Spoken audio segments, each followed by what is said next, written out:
सर्व सुखाचे आगर रखुमा देवीवर सर्व सुखाचे आगर रखुमा देवीवर तो हा विठ्ठल बलवा हो तो हा माधव बलवा सर्व सुखाचे आगर रखुमा देवीवर सर्व सुखाचे आगर रखुमा देवीवर तो हा विठ्ठल बलवा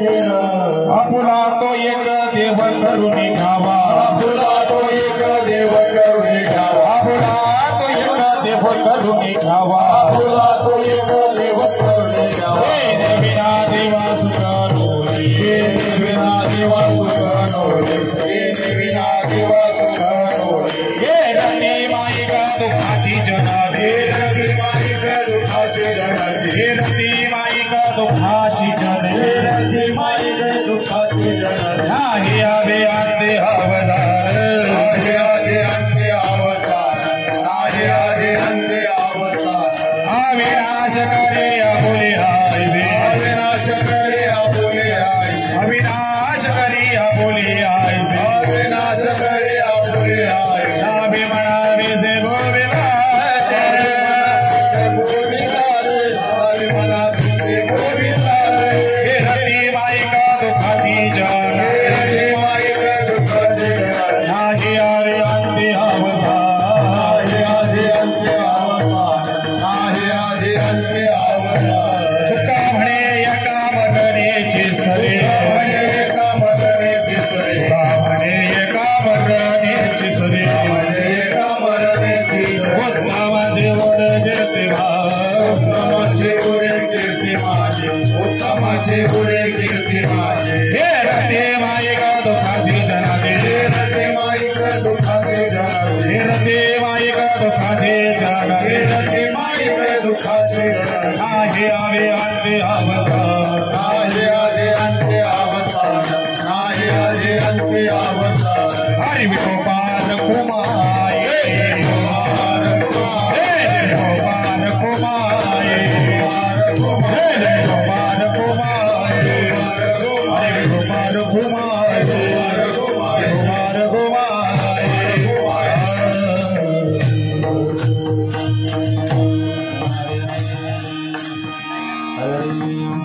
आपुला तो एक देव करुणी घ्यावा तेने विना जीवा सुख नये हे रती माईक दुःखाचे जनती नाही आदि अंती अवसानी अविनाश करी आपुल्यायसे अविनाश करी आपुल्यायसे मना लावी तुझे गोविंदाचे हे रती माईक दुःखाचे जनती नाही आदि अंती अवसानी तुका म्हणे एक मरणेची सरे तुका म्हणे एक मरणेची सरे उत्तमची उरे कीर्ती मागे हे रती माईक दुःखाचे जनती नाही आदि अंती अवसानी ओम नमो जी सद्गुरु बाळू मामा माझिया नाथा आपल्या चरणी माता माझा वचनाय कावे कमलापती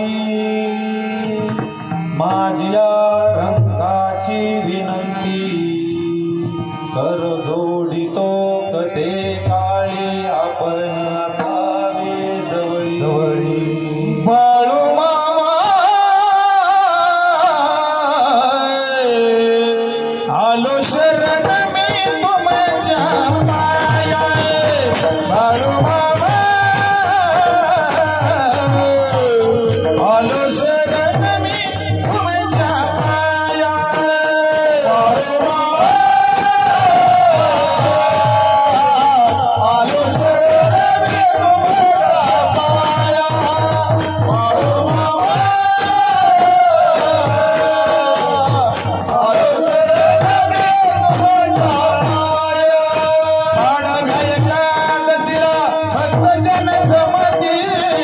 भजनामध्ये बाळूमामा रमती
पूर्ण ब्रह्मानंदा शाश्वता जगत पिता जगत गुरु जो ऐसा समर्थो तुम्ही जगाचा नातू जगनाईसा साक्षीभूतो तोही मीचा दयांचे केल्या स्मरण होय सकळ विद्येचे अधिकरण तेची वंदो श्रीचरण श्री गुरूंचे ते नमस्कार नियाका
कैलास राणा शिवचंद्र मोळी फणींद्र माता मुकुटे जाळी तारुण्य सिंधू भव दुःख हरी तुझवीन शंभो मज कोण तारी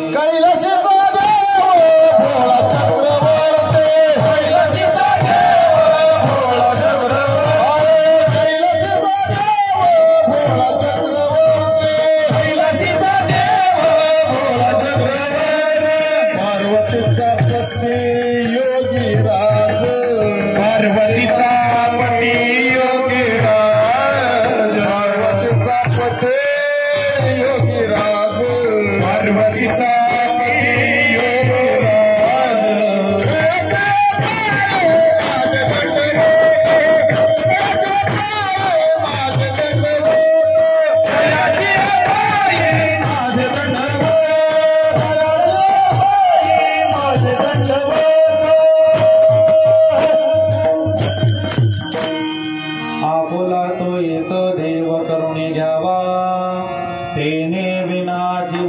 सुख नाही.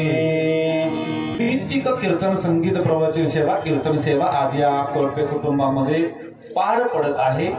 तुम्हा सर्वांना ज्ञात आहे की किम मात्रे किन कोण कारणे आपण या ठिकाणी आहोत आणि आज या भगवंताच्या चरणयुद्धावरती अर्पण करण्यासाठी या श्रेष्ठ ज्येष्ठ आदर्श मातेच्या चरणावरती अर्पण करण्यासाठी आज घेतलेला अभंग जगत मान्य संत देव मान्य संत संत मान्य संत ज्ञान भक्ती वैराग्याची झालं जीवनाला लावली मैबा.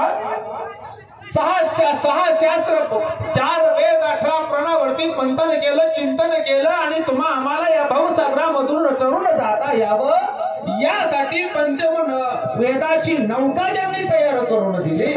नवे नवे कळकळीत वैराग्य प्रतिपादन केलं आणि सदैव वैकुंठ गमन केलं. इतिहासाच्या पानावरती सुवर्णाक्षरांनी नाव लिहिलं.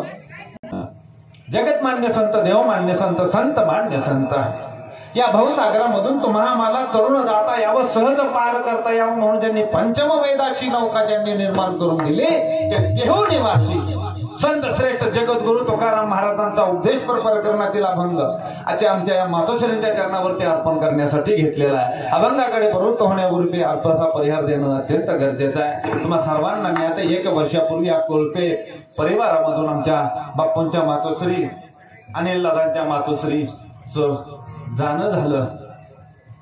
खूप कुटुंबाचा जिव्हाळा जवळचा आहे आणि या मातेनं यलोकातला प्रवास संपवला आणि परलोकामध्ये जाणं केलं. 1 वर्षापूर्वी घडलेली घटना.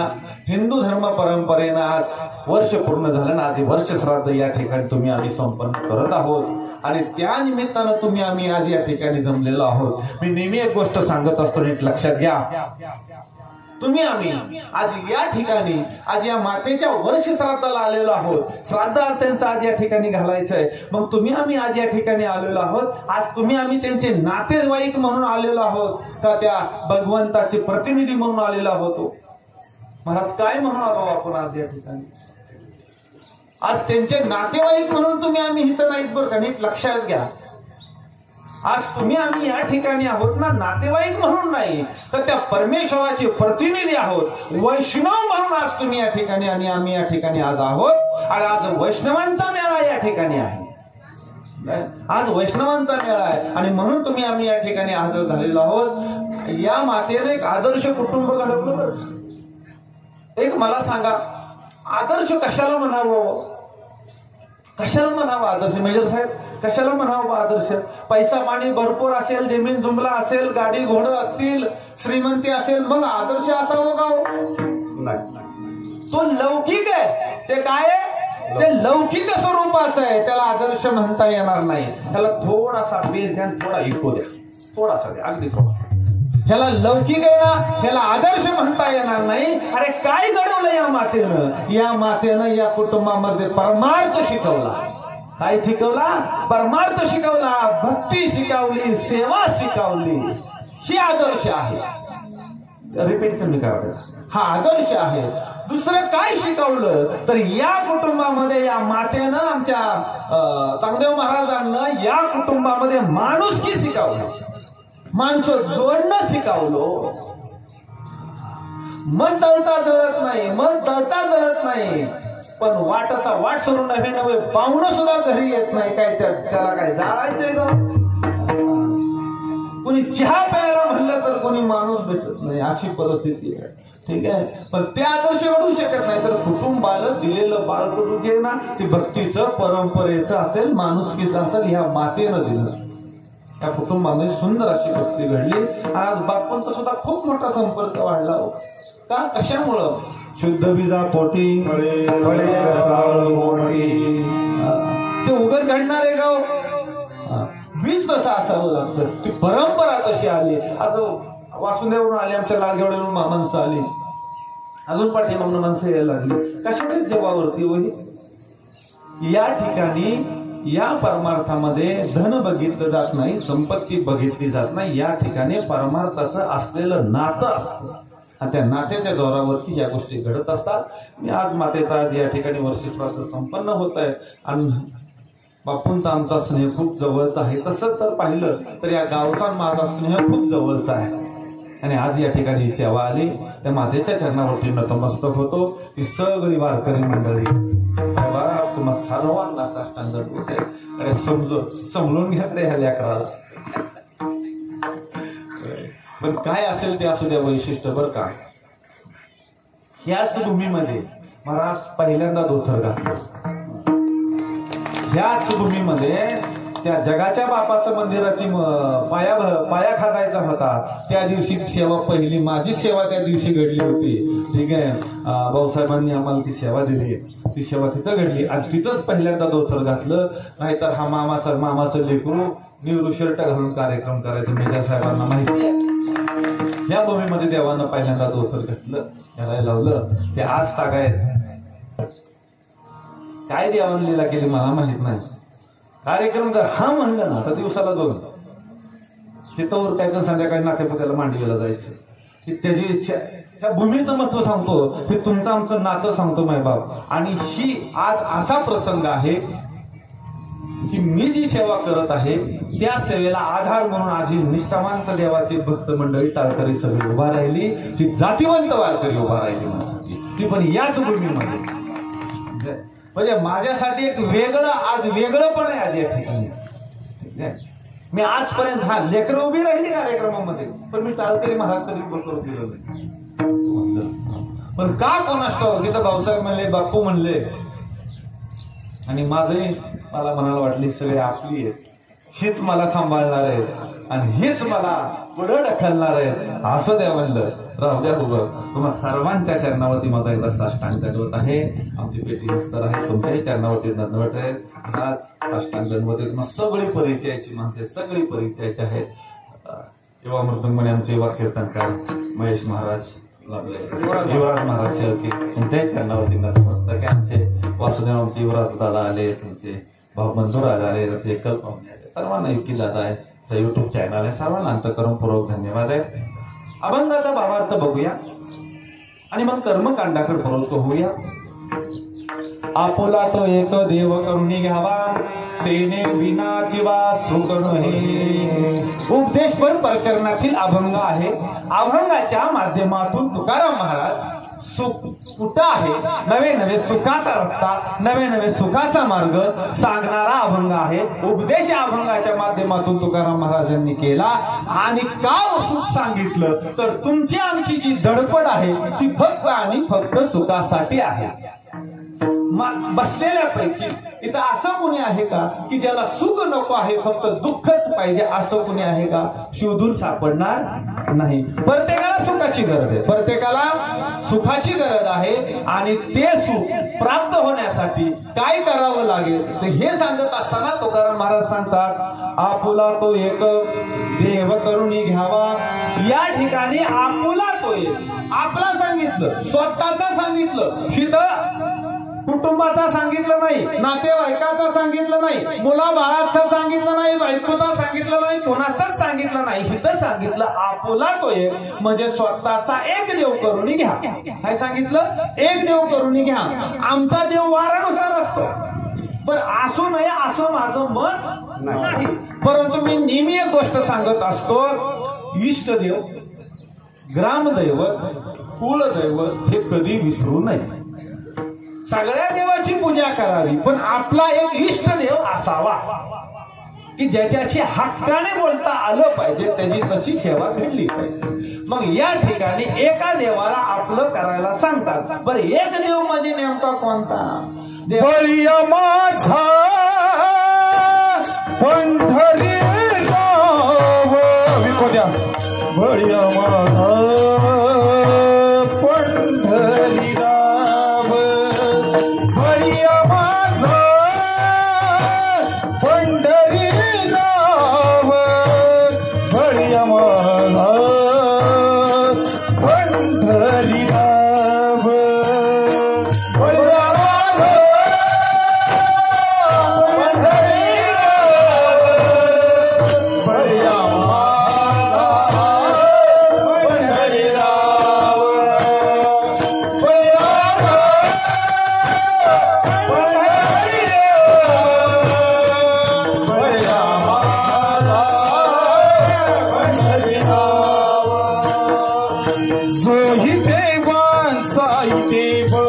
जोही देवांचाही देव, जोही देवांचाही देव, भैया माझा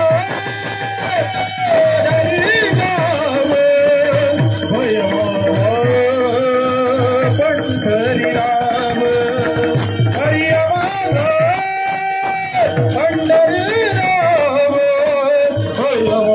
भैया माझा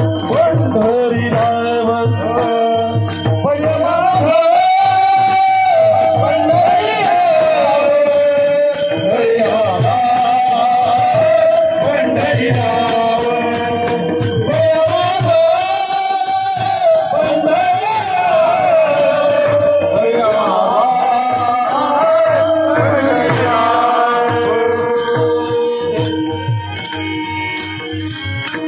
देवांचा ते देव आहे पण पंढरीश पांडुरंग.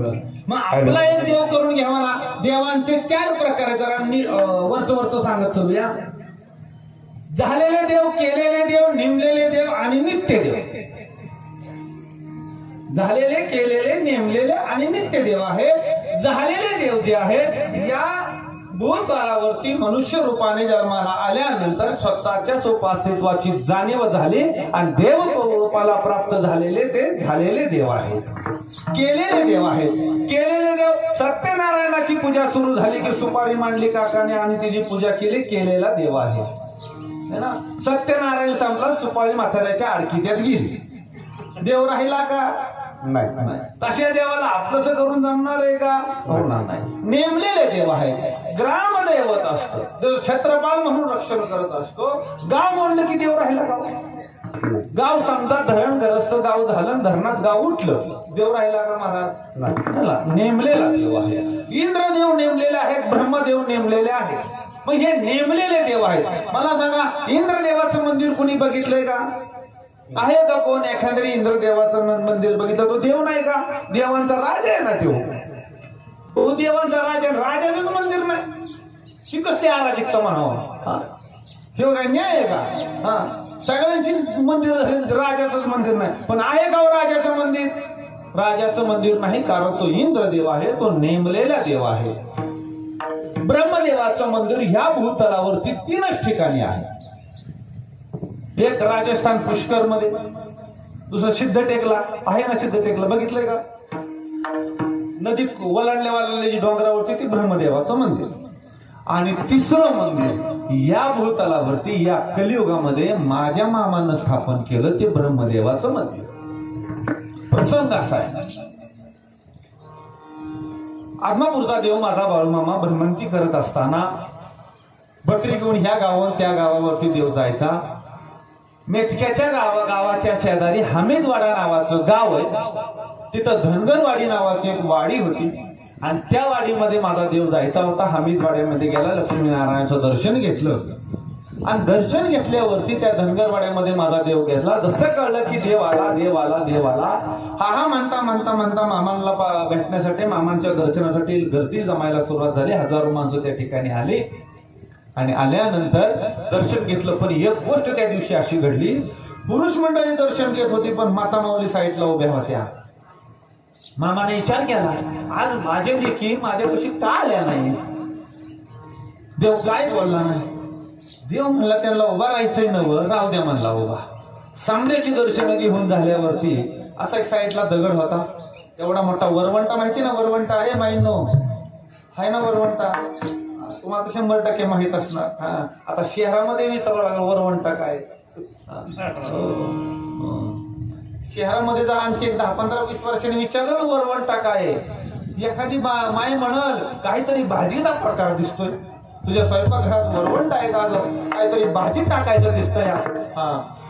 वरवंटा असं साईडला पडला होता, मोठा वरवंटा होता. तो वरवंटा कशासाठी होता तर त्या धनगरवाड्यामध्ये घुंगड्या बनवल्या जात असायच्या आणि त्या घुंगड्यांना चिचुक्याची खळ दिली जायची. बरोबर आहे ना? चिचुक्याची खळ दिली जायची. ते चिचुक वाटायला ते वरवंटा होता. शेजारी मोठ्या दगडावरती मामा बसला होता, हातामध्ये काठी होती, खांद्यावरती कांबळं टाकलेलं होतं आणि देवाचं असं तेजमय रूप भगवंताचं तिथं साकारलेला देव बसला होता. सगळ्याची तिथं पूजा करत होता. समजायची दर्शन जाऊन झाले. लोक अशी खाली बसल्या बरोबर माझ्या देवानं आवाज टाकला. हे म्हणला, हे माझ्या लेकींनो, माझ्या बाळांनो, काय म्हणला आज बाळू धनगरापाशी आला नाही सा, माझ्याशी बोलला नाही सा, काय म्हणला, काय दुःख आहे का तुम्हाला? देव लय प्रेमाने बोलायचं बरं का. मामा इतका प्रेमाने बोलायचा, इतका काळजी घ्यायचा. आणि असं म्हणल्याबरोबर अरे क्षणाचा धोनका फुटला हो त्या मुलींना, त्या बाईंना हुंका फुटला. आणि समद्या मामाजवळ आल्या. आणि जसं लेकी जातात ना आपल्या बापाजवळ, तशा समद्या लेकी अशा समोर आल्या, मामाशी बोलायला लागल्या, सांगू लागल्या, ए देवा, ए दिवृषा, तू 12 वर्षातनं एकदा येतोस, आमचं सुखदुःख विचारतोस, परत तू तुझ्या गावाला जातोस, परत तू वरीस आमच्याकडे येत नाही. परत देवा, हे दिवृषा, अरे आमची लेकरं बाळ आहेत ना लहान, ह्याला लागीर झालं, ह्यांना काय झालं, ह्यांचं दुखलं, पोटातलं उठलं, लय रडते आणि लय त्रास होतो. वाच्याला झोप येऊ देत नाहीत. अरे दवाखाना नाही, औषध नाही, काय बी नाही. देवा देवा काहीतरी बघ केलं देवा. आणि असं म्हणल्याबरोबर देव विचार करू लागला. देवालाही महाराज ती गोष्ट पटली की अरे मी जातोय, पण ह्या माझ्या लेकींच्या ह्या लेकराबाळांची काळजी कोण घेणार. त्यावेळेला देवानं इकडं तिकडं बघितलं आणि ह्या बाळू मामाचं लक्ष त्या वरवंट्यावरती गेलं. कुठं गेलं माहिती? त्या वरवंट्यावरती लक्ष गेलं. देवानं हातातली काठी अशी वर केली आणि धन दिशी धरणीमायवरती आपडले गोकरत आवाज थळ दिशी झाला. जसा आवाज थळ दिशी झाला तसं ती दगड थरथर कापायला लागला. सामर्थ्य बघा माझ्या मामाचं किती आहे. थरथर कापायला लागला. माझ्या मामानं घोंगराची काठी अशी हातात चालवली वर घेतली आणि त्या घोंगराच्या काठीनं त्या गाडाला उभा केलं. ए म्हणला धोंड्या रांडाच्या, अरे किती वरीशी तो पडून राहणारच रे, उठ की रे म्हणला, उभा राहा. मग हे हात भर वरवंटाय उठून उभा राहिला. समजा धनगर वाडं बघत होतं. दगडाला माझ्या देवानं उभा केलं आणि दगडाला उभा केलं. सांगितलं, हे म्हणला, हे दगडा, आजपासून म्हणलं तू दगड नाहीस र, आजपासून या धनगर वाड्याचा तू ब्रह्मदेव आहेस. काय सांगितलं? आजपासून तू ब्रह्मदेव आहेस. या समदे माझी लेकी बाळी आहे ती. अरे आजपासून कलियुगाच्या अंतापर्यंत मला ह्या कुटुंब, ह्या घरादाराची राखण तू करायची.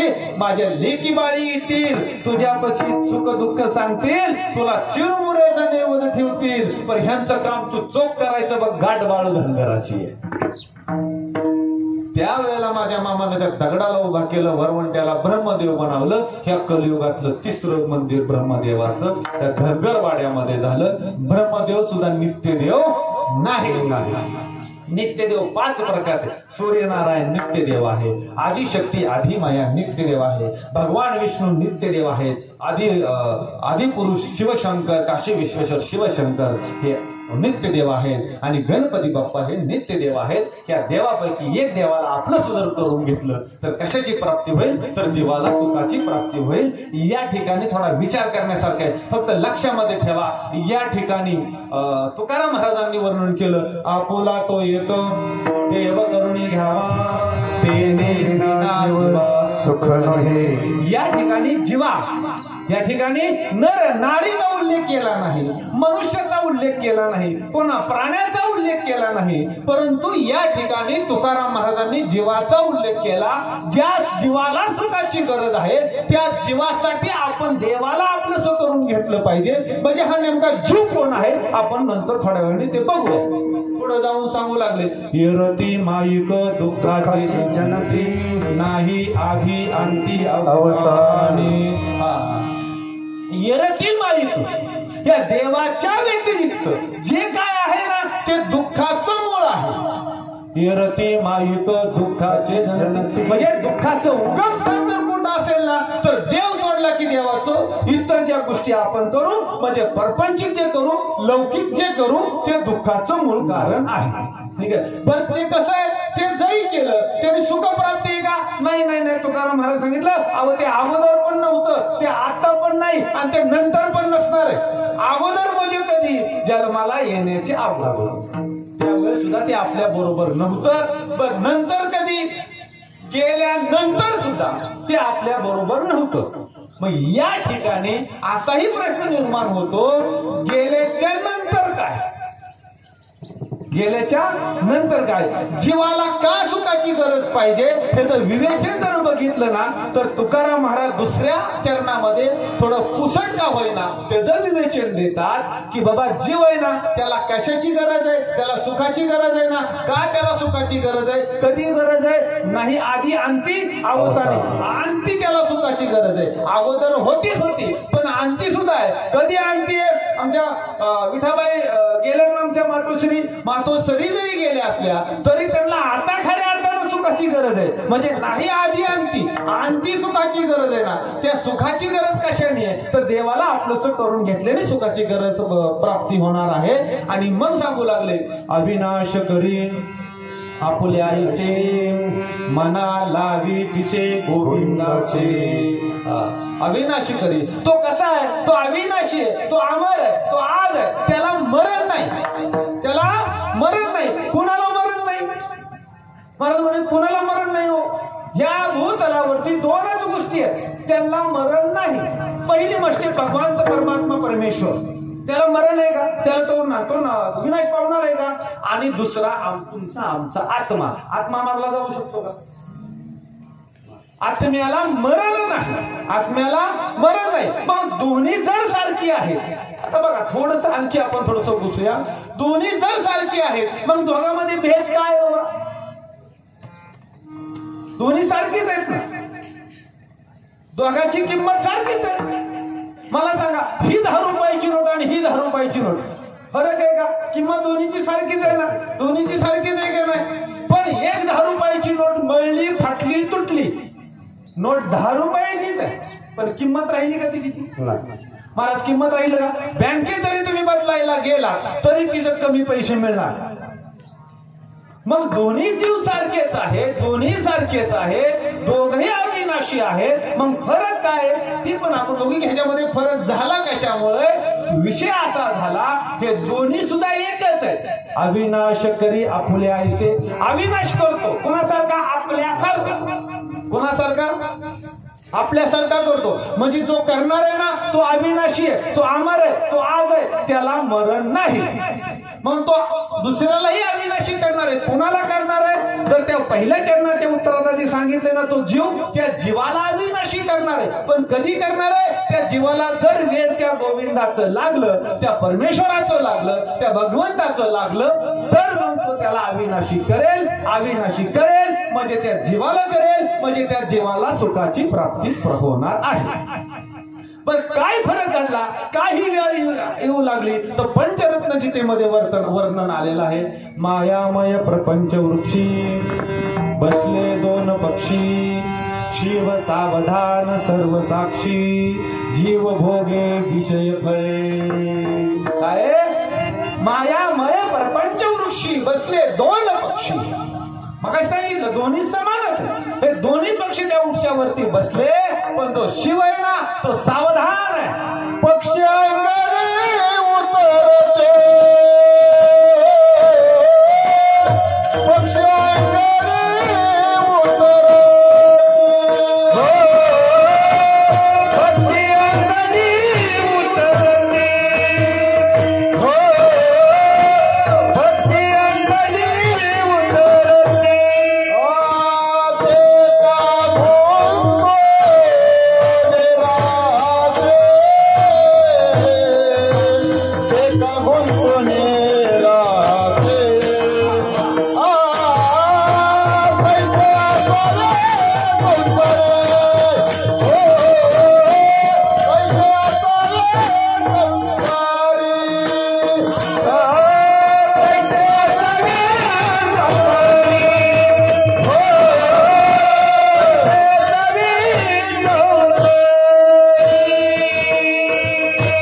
पण हे शक्य झालं नाही. ते शक्य त्या शिवाला झालं आणि जीवाला काय नाही झालं? तर जीव विषयांची फळे भोगायला लागला, म्हणून जीव जीवच राहिला आणि शिव शिवच राहिला. दोघांमध्ये तो फरक पडला. एक आत्मा जीव शिव